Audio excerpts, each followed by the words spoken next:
పవన్ కళ్యాణ్ ఏ ముహూర్తంలో deputy CM అయ్యాడో కానీ అప్పటి నుంచి పవన్ ఫ్యాన్స్ కు రేణు దేశాయికి మధ్య మాటల యుద్ధం మొదలైంది.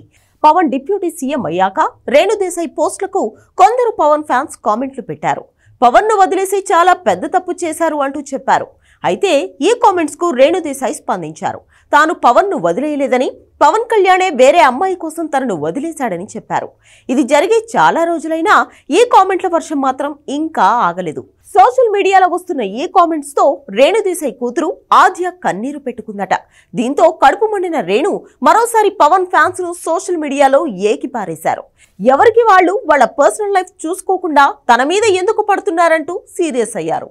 ఇలాంటి కామెంట్స్ పెట్టేవాళ్ళు, ట్రోలింగ్స్ చేసే వాళ్లకు కుటుంబాలు లేవా అంటూ ఇన్స్టాలో స్టోరీ పోస్ట్ చేశారు.